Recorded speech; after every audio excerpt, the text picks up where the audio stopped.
나니까 친박 쪽에서는 특히 구체적으로 김무성 의원을 향해서 네. 이제 정치하지 않겠다고 선언을 해라. 네. 그러고 입당해라 이런 주장을 한 거라면 그게 네. 사실 거꾸로 얘기하면은 김무성 의원 같은 경우에는 자유한국당으로 복당하는 그 정치적인 목적이 사실은 있지 않겠어요? 네, 그렇겠죠. 그거를 파악한 간파한 네. 쪽에서 이제 정계 은퇴하라 이런 거 아니겠어요? 예. 근데 뭐 아무리 감정적으로 싫더라도 예. 불가능한 것을 요구하는. 네, 뭐 그렇죠. 예, 마치 68 혁명의 슬로건처럼.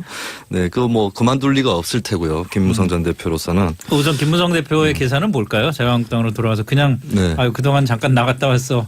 같이 다시 즐겁게 지내자 이건 아닐 것 같은데. 일단 복당파하고 이제 자유한국당 내 비박 세력들, 네. 특히 이제 박근혜 대통령 탄핵에 찬성표를 던졌던 네. 그 블록을 다시 복원을 하려고 하겠죠. 그래서 뭐 당권 도전에 나서는 거라고 봐야 되겠고, 저는 참 흥미롭게 지금까지 계속 지켜본 것은 대선 때 이은재 의원이 선도 탈당을 해서 자유한국당으로 다시 그렇죠.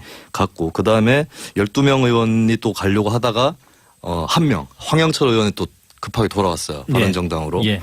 예, 그것은 20석이라는 원내교섭단체 네, 그렇죠. 의석수랑 공교롭게 맞아떨어지는데, 그 당시에 이제 저뿐만 아니라 아마 많은 분들이 의심을 하셨을 거예요. 물론 노룩 패스라는 거는 후에 공항에서 나오는 노룩 거지만 패스. 예, 김무성의 혹시 노룩 패스가 아닌가, 의원들을 자유한국당 쪽으로 보지 않고 던져주는. 그냥 네. 알아서 가는 것처럼. 일단 미리 건너가 있어라. 예. 네. 그래서 공교롭게도 지금까지의 탈당 행렬이 굉장히 순차적이고 체계적으로 보인다. 그런 생각이 들어요.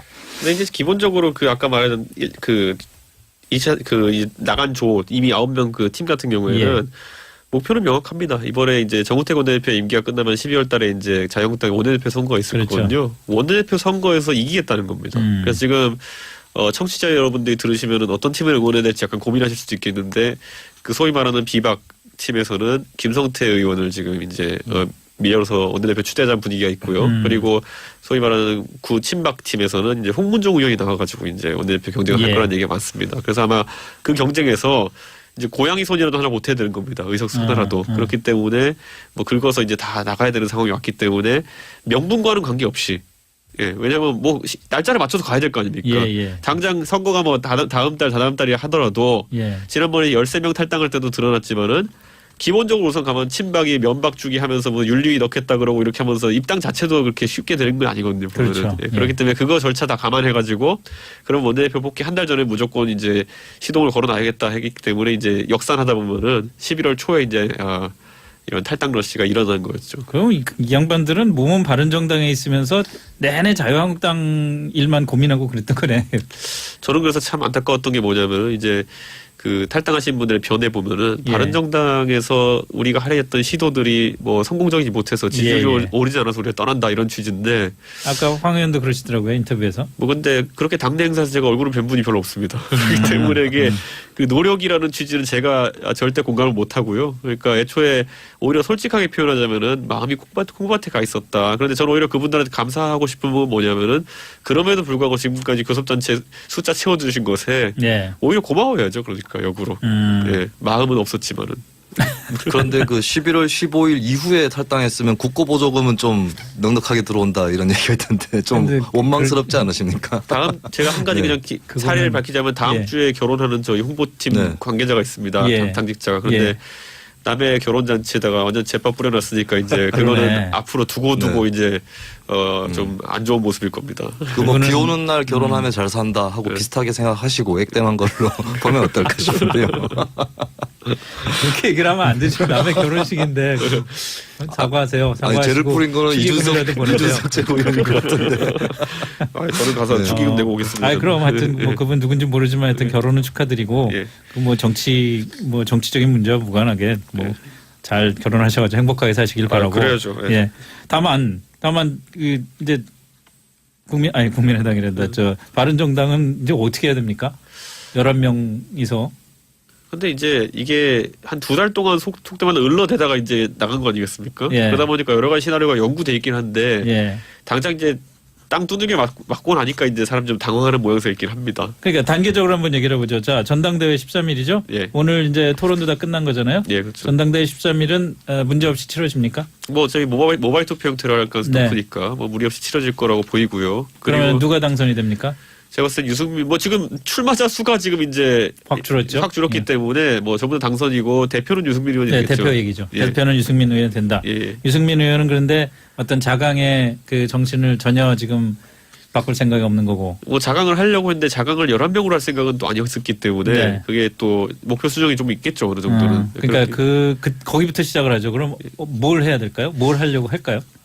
우선 지금 이 탈당 사태의 여파가 어떻게 작용할지를 우선 봐야 됩니다. 예. 그러니까 우리 정치사에 보면 내가 하는 것보다 남들 때문에 이제 변화가 일어나는 경우가 많은데 바른정당은 이미 예전에 13명 탈당할 때 한번 그 부스터 효과를 경험해 봤기 때문에 근데 그 당시에는 오히려 유승민 의원이 대선 끝난 다음에 내가 책임지겠다면서 좀 수면 아래로 들어가면서 선거 때까지만 딱 부스터 받고 그 다음에는 사라졌거든요. 후보가. 예. 그런데 이번에는 어떻게 그걸 또 살려내면서 뭐 당원들을 모으고 할지에 대해서는 아마 고심을 좀 해야 될 겁니다. 그거는. 김세민은 전망이 어떻게 될 거라고 보세요? 바른정당. 이 4대강 쪽에 보면은 네. 역행 침식 현상이 일어난 적이 있죠.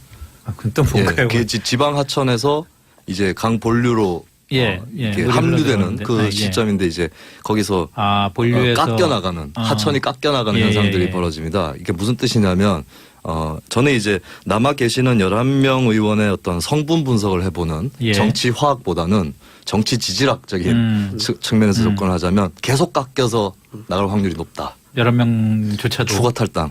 예, 이것은 이제 당의 성격을 떠나서 예전에 진보 진영에서의 어떤 통합과 재분당 뭐 이런 예. 사태에서도 일어났던 건데 남아 있는 자강파조차도 시간이 지나면 통합파로 바뀌는 이런 현상들이 또 일어나는 것이 있거든요. 그런 의미에서는 죄송스럽지만 더 이탈할 가능성이 있고 상당히 이제 쓸쓸해질 가능성이 있다. 근데 저는 여기에 이제 뭐 조언을 해드리자면 예. 사람을 잡지 못한다면 가치라도 좀 선명하게 가져가는 그래서 중장기적인 앞날을 도모하는 것이 유일한 방법이라고 보고요. 그런데 근데 진보 정당이 예. 중장기적으로 도모해서 잘 된 케이스 있어요? 중장기적으로 그거라도 안 하면 안 된다는 것이죠. 그럼 어떡할까요? 그럼 더 흐릿하게. 잘 된 걸 추천해야지 그거를. 그렇다면은 통합을 하셔야 될 거예요. 그렇게 그런 식으로 논의를 이끄시면. 그러니까 그 선명성이란 건 굉장히 뭐 이상적으로는 중요한데 네. 여기서 지금 바른정당의 선명성을 유지하면서 초민이 정당으로 버틴다? 더군다나 내년 6월 지방선거를 앞두고 네. 그게 어떤 의미가 있을까요? 일단 근데 지적을 좀 하자면 지난 대선 때 유승민 후보가 보여준 모습은 홍준표 후보와는 크게 차이가 있었습니다. 네. 근데 그 이후에 대선 이후에 바른정당의 모습이 과연 네. 자유한국당하고 차별성이 있었느냐. 예, 그리고 유승민 후보가 얘기했던 중부담 중복지 이 노선에 걸맞은 정책과 실천이 나왔느냐 했을 때 예. 거기에 대해서는 바른정당에 대한 호불호를 떠나서 일관성이 없다라고 볼 수 있는 거거든요. 그러니까 최소한 그런 모습은 보이지 말아야 되겠다는 생각이 네. 들고 그 현실적으로 조언을 더 드리자면 유승민 의원도 사실 TK에서 정치를 했던 분이기 때문에 재통합에 대해서 생각이 있을 수 있어요. 그렇다면 분명히 기준을 정해놓고 자유한국당이 어느 정도까지 할 경우에 더 늦은 시점이 아닌 네. 적당한 시점에 합류해야겠다. 이 기준을 좀 스스로는 세워두시는 게 좋을 것 같습니다. 그 기준은 혹시 이미 세워진 거 아닌가요? 대외적으로도 네, 그렇죠. 자유한국당이 어떻게 변하면은 우리도 보수 대통합을 할 수 있다. 이건 천명을 해놓은 거잖아요. 1000명을 해놓은 상태고요. 예. 그 안에서 이제 유승민 의원 같은 경우는 다른 사람들과 인식이 좀 다른 것이 지점이 어디냐면은 박근혜 대통령과 친박에 대한 청산. 오히려 유승민 의원은 박근혜 대통령 제명에 대해서 그렇게 강하게 얘기 안 합니다. 오히려 친박의 어떤 구조적인 그런 어떤 카르텔을 깨는 게 중요하고 첫째로는. 네. 두 번째로는 중요한 게 뭐냐면 홍준표 대표 체제 자체도 봤을 때는 이건 청산의 대상이다라는 인식이 있어요. 그게 네. 하태경, 네. 유승민 두 분 공이 다. 그렇기 때문에 뭐 홍 대표가 뭐 개인적으로 뭐 한다 이런 문제보다도 저런 형태의 보수는 답이 아니다라는 인식이 예, 있기 예. 때문에 그걸 어떻게 이제 그래서 나오는 게 뭐냐면 양쪽 다 지도부 내려놓고 통합 전당대 하자는 얘기가 그런 맥락에서 나오는 건데 네. 그걸 홍 대표가 받아들일 가능성이 되게 낮죠. 홍 대표가 어떤 외부의 다른 일 때문에 어떤 대표로 사퇴하는 지난번처럼 그런 일이 나타나지 않는다면은 그 기회는 쉽지 않기 때문에 저는 그 부분은 아마 좀 오히려 단기적으로는 고려하기 어렵지 않나 생각이 됩니다. 하태경 의원은 아까 인터뷰하는데 말씀하신 걸 들어보니까 보수 대통합이라고 제가 얘기를 했더니 자유한국당은 보수가 아니죠. 그냥 아예 못을 받고 네. 예 그렇게 얘기를 하시더라고요. 하태경 의원님 오히려 사석에서는 말이 그렇게 안 세신데 이 라디오만 잡으시면 무대 체질이신가요? 자, 그러면은 어쨌든 선명성을 갖고 살아남든 네. 버텨보든 어떻게 하든 간에 지금 우선 진짜 이 주제를 네. 돌리기 전에 그럼 이준석 최고위원은 어떻게 할 거예요? 저는 자강파 중에 완전 자강파니까. 그럼 내일 보궐선거도 있고 예. 지역구 열심히 현재 준비해야죠. 뭐 흔들림 없이. 저는 근데 사실 뒤집어 말하면요. 예. 제가 한국당에 가는 것도 뭐 자연스럽지 않은 건 아닌데 예. 오히려 제 입장에 봤을 때는 저는 근데 별로 땡기지가 않더라고요. 아까 말한 동일한 이유로. 왜냐하면 저는 제가 예전에 새누리당 때부터 이제 소위 말하자면은 뭐 비대위 혁신 이런 거 하면서 했었기 때문에 과연 지금의 그러면은 노선을 추구하는 노선이 내가 생각했던 보수 정당의 노선인가라는 거에 대해서 그게 안 끌려요. 그러니까 이게 약간 관점 차이가 있었던 게 뭐냐면 어제도 제가 회의하면서 얘기했는데 아니 뭐 그 의원님들이야 어차피 현역이시고 이제 뭐 정치를 이제 하셔야 예. 되니까 다음 임기에도 했지만 저는 앞으로 30년은 해야 될지도 모르겠는데 예, 지금 뭐 여기서 각도 1도만 잘못 틀어도 그게 나중에 30년 뒤에 가면은 확 잘못될 수 있으니까 저는 지금 각도 잘 재서 움직이겠다고 이렇게 얘기를 했거든요. 근데 또 정치라는 게 특히나 우리나라 정치라는 게 한번 각도를 잘못 쟀어도 또 좀 있다가 조용히 또 각도를 바꾸는 게 그렇게 어렵지 않은 면이 있어서 제가 지난 6년 동안 그 각도 잘못 잡았다가 우왕좌왕하고 이랬던 경험이 있어가지고 그리고 우리 정당 역사에 보면은 통합에 응했다가 네. 안에서 다시 싸우고 좀 규모를 갖춰서 다시 깨고 나오는 사례들도 예, 있어요. 예. 아, 정의당도 사실 그랬던 거고 안철수 대표와 국민의당 또 안철수 예. 대표가 새정치민주연합 통합한 다음에 다시 깨고 나온 거잖아요. 그렇죠. 이런 사례도 있더라고요. 혹시 참고하실 약간 의향이 있다면 아니 저는 아까 참고로 그래서 이제 하십시오. 가장 특이해진 네. 재밌는 지점이 언제 거라면요. 네. 아까 12월 달에 원내대표 선거 있다 그랬잖아요. 거기서 이제 아마 예상되는 그 매치업은 홍문종 의원 대 김성태 의원인데 네. 김성태 의원이 지는 결과가 나오게 되면요. 그거 또 나와야 됩니다. 그것도. 그거 왜냐면 원내대표 선거가 일반인에게는 크게 와닿지 않을 수 있겠지만은 그 후반기 연구성을 앞두고 하는 원내대표 선거라는 그죠. 거는 그건 중요한 거죠. 상임위 배정을 그 사람이 하게 되고요. 예. 그리고 상임위원장 같은 것도 협상할 때 그 사람이 하게 예. 되고요. 그러다 보니까 줄 세울 수 있습니다. 그 사람 밑으로. 맞죠. 예, 그렇기 때문에 원내 정치 되게 중요하고 그거 지면 또 나올 수도 있습니다. 사람들. 그 지금 얘기하신 그 비슷한 일이 벌어질 수도 있겠네요. 네, 뭐 정치는 다 열려 있는 거죠. 자, 그 비슷한 일을 벌였던 안철수 국민의당 대표는 요즘 좀 난감한 것 같습니다. 자꾸 그 바른정당도 그렇지만 국민의당 안에서도 호남 중진들 사이에서 안 대표 이제 물러나야 되는 것 아니냐. 오래전부터 대표가 이번에 될 때부터 사실은 박지원 의원도 그렇고 당내에서 박지원 의원뿐만이 아니죠. 저희 인터뷰할 때도 여러 의원들이 안철수 대표에게 참 문제 제기를 많이 하는데 이제 호남 중진들이 본격적으로 문제 제기를 하는 것 같아요. 네. 일단 이 통합 카드를 꺼내 들었는데 그 통합 상대가 먼저 분열해버린 뭐 그런 예. 상황이 됐으니까. 근데 저는 오히려 어떻게 보면은 안철수 혹은 국민의당 입장에서 유승민과 손잡는 것과 예. 김무성까지와 손잡는 것은 또 다를 수 있거든요. 대중적 이미지도 그렇고. 네. 어떻게 보면은 물론 통합은 하지 않겠지만 안을 확률이 높다고 보지만 연대연합 측면에서 봤을 때 오히려 지금 남아있는 바른정당 이거 어떻게 생각하실지 모르겠지만 안철수 대표 입장에서는 남아있는 바른정당 좀 수는 적어졌지만 예. 손잡기에는 더 용이해진 건 아닌가. 네. 용이라기는 것은 좀 선명성이 좀 더 두드러졌다 이렇게 볼 수도 있는 건가요? 그러니까 조금 더 명분이 있어 보이는 그냥 이합 집산이 아니라 네. 비교적 공통점이 더 있는 쪽이라는 것이죠. 네. 그리고 이제 제3당이라는 다당제라는 명분 또 같이 이제 가질 수 있기 때문에 뭐 그런 측면으로 안철수 대표가 어필할 수는 있지 않을까 싶어요. 근데 그런 통합에는 뭐 호남 중진들은 응하지 않을 거 아닙니까? 그럼 그렇죠. 결국은 국민의당도 좀 갈라서서 통합을 해야 된다는 얘기인데 네. 안철수 대표가 갈라서기로 마음을 먹으면 몇 명이나 따라올까요? 그 방정식이 이제 고민인 게 뭐냐면 지금 이제 바른정당의 의원 수가 11로 줄어든 거 아니겠습니까? 예. 그럼 또다시 교섭단체 만들면 9가 돼야 됩니다. 그렇죠. 근데 안철수 예. 대표가 9를 모을 수 있냐 해서 소위 말하는 국민의당 수도권계 의원들 보면은 뭐 보면 김성식 의원, 이현주 의원, 예. 그다음에 뭐 최명길 의원, 네. 그다음에 이제 이찬열 의원 정도. 이찬열 의원은 손학규 지사 계열이기 때문에 네. 실제 다 따져보면은 비례 제외하고는 한 지금 7, 8명 정도 숫자가 나오고 있습니다. 아, 또 아슬아슬하네. 이게 또 아슬아슬하기 때문에 그렇다고 뭐 이정현 대표랑 같이 할 수 있는 건 아니지 않습니까? 무소속으로 있는. 예. 그렇기 때문에 지금 그 숫자도 참 오묘한 것이 이번에 11이라는 숫자가 바른정당에 그러네. 남게 된 것이 그 정계 개편에도 영향을 미칩니다. 지금. 정치란 정말 오묘하고서 정말 알 수 없는 게 정치인 것 같아요. 혹시 호남 중진 말고 호남 출신 의원들 중에서 그래도 나는 안철수와 같이 당을 만든 건데 안철수와 같이 하겠다 이런 생각을 하고 있는 사람 없을까요? 그분들 넣어서 아까 8명, 9명 말씀드렸죠. 아 그런 거예요? 그 초창기에 내 이제 기사는 그보다 조금 많았는데. 수도권은 4분이고요, 실제로 예, 지역구 예. 의원이. 나머지 이제, 그러니까 뭐, 제가 봤을 때는 충분히 거기서 몇 명 정도는 중간지대에 있는 분도 있겠지만은, 예. 뭐, 안철수 의원과 완전히 뭐, 정치적으로 정계 개편 속에서 같이 행동을 하겠다는 분들은 의외로 비례 많지, 그게 의외로 비례 지역구에서는 많죠. 그 특히 전남 지역 이런 쪽에서는 거의 없는 걸로 제가 알고 있습니다. 예. 그 대선 직후에는 사실 주승용 당시 원내대표가 예. 바른정당과의 통합서를 꺼내긴 했었어요. 그렇죠. 예. 네. 근데 이제 바른정당과의 통합도 합리적으로 처리를 하려면 이제 민주당으로 빨려 들어가지 않기 위한 네. 예, 역으로 쓰였던 노력 이것이면 족한 거지 진짜로 통합을 한다 이거는 제가 지난번에도 말씀드렸지만 시너지 안 날 것이다. 예, 그래서 안철수 대표도 만약에 안철수 대표가 합리적인 전략 마인드가 있다면 국민의당을 깨가면서 예. 바른정당 자강파와 손을 잡는 것보다는 바른정당 쪽하고는 뭐 선거연대, 예, 예. 정책연대 정도로 정리를 하는 게 맞을 거라고 봐요. 그리고 안철수 대표가 호남에서 지지를 받느냐 아니냐에 따라서 역대 선거에서 성패가 다 결정이 났기 때문에 그렇죠. 본인이 아마 호남 지지를 못 받으면 차기가 없다는 걸 뼈저리게 알고 있을 거라고 저는 봐요. 예.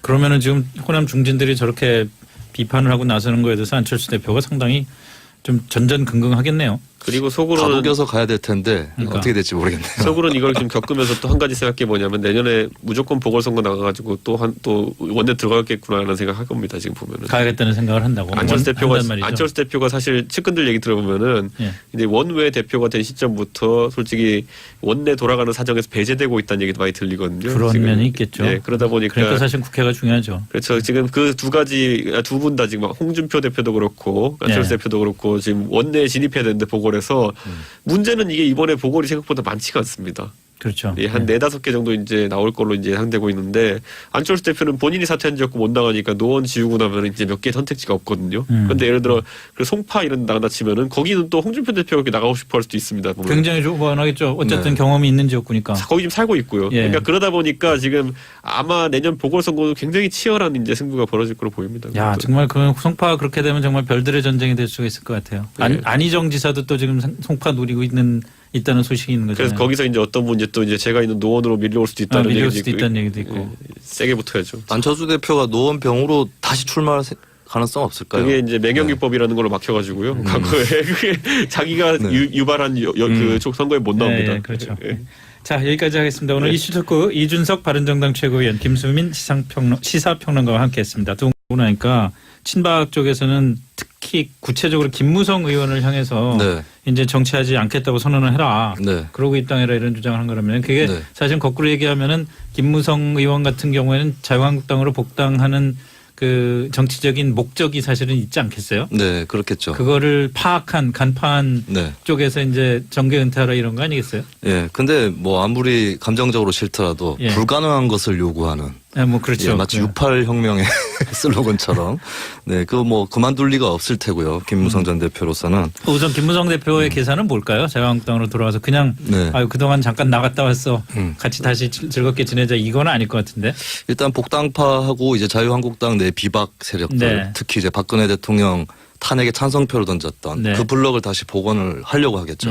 그래서 뭐 당권 도전에 나서는 거라고 봐야 되겠고 저는 참 흥미롭게 지금까지 계속 지켜본 것은 대선 때 이은재 의원이 선도 예. 탈당을 해서 자유한국당으로 다시 그렇죠. 갔고 그다음에 12명 의원이 또 가려고 하다가 한 명 황영철 의원이 또 급하게 돌아왔어요. 예. 바른정당으로. 예. 예, 그것은 20석 이라는 원내교섭단체 네, 그렇죠. 의석수랑 공교롭게 맞아떨어지는데 그 당시에 이제 저뿐만 아니라 아마 많은 분들이 의심을 하셨을 거예요. 물론 노룩 패스라는 거는 후에 공항에서 나오는 노룩 거지만 패스. 예, 김무성의 혹시 노룩 패스가 아닌가 의원들을 자유한국당 쪽으로 보지 않고 던져주는 그냥 네. 알아서 가는 것처럼. 일단 미리 건너가 있어라. 예. 네. 그래서 공교롭게도 지금까지의 탈당은 정치 지질학적인 측면에서 접근하자면 계속 깎여서 나갈 확률이 높다. 여러 명조차도. 추가 탈당.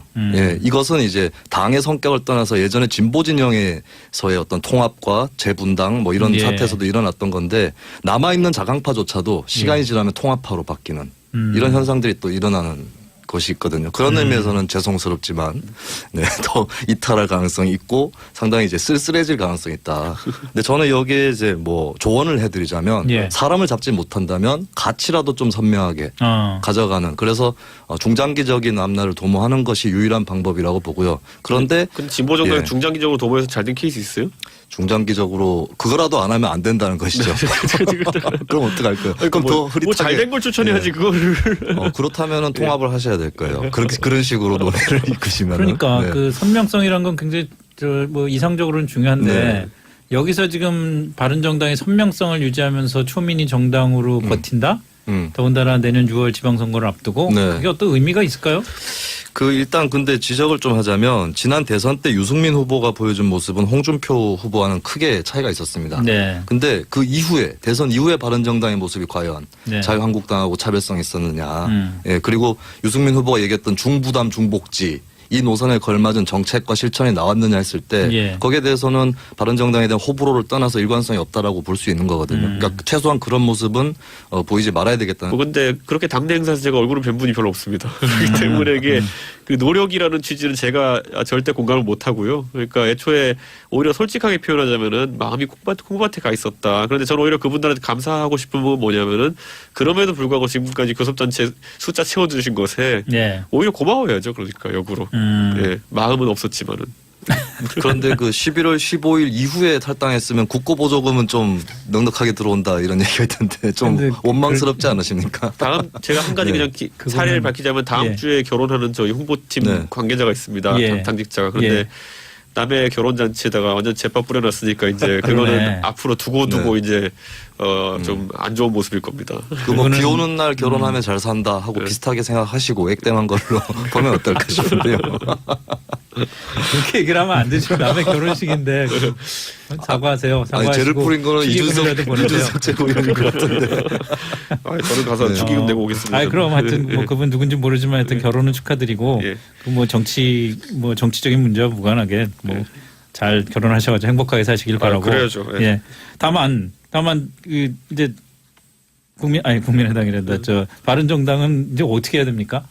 11명이서 근데 이제 이게 한 2달 동안 속되만 을러대다가 이제 나간 거 아니겠습니까? 예. 그러다 보니까 여러 가지 시나리오가 연구돼 있긴 한데 예. 당장 이제 땅 두들겨 맞고 나니까 이제 사람 좀 당황하는 모양새 있긴 합니다. 그러니까 단계적으로 한번 얘기를 해보죠. 자, 전당대회 13일이죠? 예. 오늘 이제 토론도 다 끝난 거잖아요? 예, 그렇죠. 전당대회 13일은 문제 없이 치러집니까? 뭐 저희 모바일 투표 형태로 할 가능성이 네. 높으니까 뭐 무리 없이 치러질 거라고 보이고요. 그러면 그리고 누가 당선이 됩니까?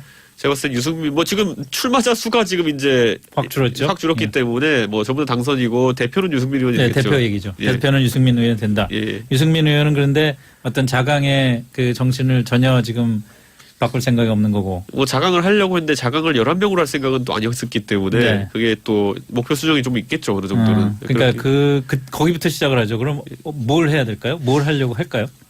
우선 지금 이 탈당 사태의 여파가 어떻게 작용할지 우선 봐야 됩니다. 예. 그러니까 우리 정치사에 보면 내가 하는 것보다 남들 때문에 이제 변화가 일어나는 경우가 많은데 바른정당은 이미 예전에 13명 탈당할 때 한번 그 부스터 효과를 경험해봤기 때문에 근데 그 당시에는 오히려 유승민 의원이 대선 끝난 다음에 내가 책임지겠다면서 좀 수면 아래로 들어가면서 선거 때까지만 딱 부스터 받고 그 다음에는 사라졌거든요. 네, 후보가. 예. 그런데 이번엔 어떻게 그걸 또 살려내면서 뭐 당원들을 모으고 할지에 대해서는 아마 고심을 좀 해야 될 겁니다. 그거는.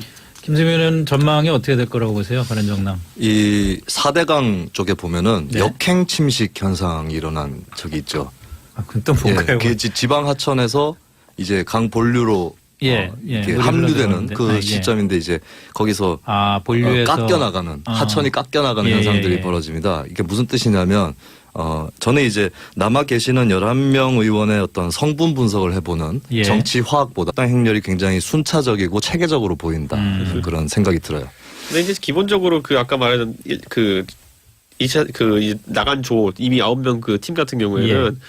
목표는 명확합니다. 이번에 이제 정우택 원내대표 임기가 끝나면 12월 달에 이제 자유한국당 원내대표 선거가 있을 그렇죠. 거거든요. 원내대표 선거에서 이기겠다는 겁니다. 그래서 지금 청취자 여러분들이 들으시면은 어떤 팀을 응원해야 될지 약간 고민하실 수도 있겠는데 그 소위 말하는 비박 팀에서는 김성태 의원을 지금 이제 밀어서 원내대표 추대하자는 분위기가 있고요. 그리고 소위 말하는 구 친박 팀에서는 이제 홍문종 의원이 나와가지고 이제 원내대표 경쟁을 예. 할 거라는 얘기가 많습니다. 그래서 아마 그 경쟁에서 이제 고양이 손이라도 하나 못해야 되는 겁니다. 의석수 하나라도. 그렇기 때문에 뭐 긁어서 이제 다 나가야 되는 상황이 왔기 때문에 명분과는 관계없이 예, 왜냐면 뭐 날짜를 맞춰서 가야 될 거 아닙니까? 예, 예. 당장 선거가 뭐 다음 달, 다다음 달이 하더라도 예. 지난번에 13명 탈당할 때도 드러났지만은 기본적으로 우선 가면 친박이 면박 주기 하면서 뭐 윤리위 넣겠다 그러고 이렇게 하면서 입당 자체도 그렇게 쉽게 되는 건 아니거든요. 보면은. 그렇죠. 예, 그렇기 때문에 그거 절차 다 감안해가지고 그럼 원내대표 복귀 한 달 전에 무조건 이제 시동을 걸어놔야겠다 하기 때문에 이제 역산하다 보면은 11월 초에 이제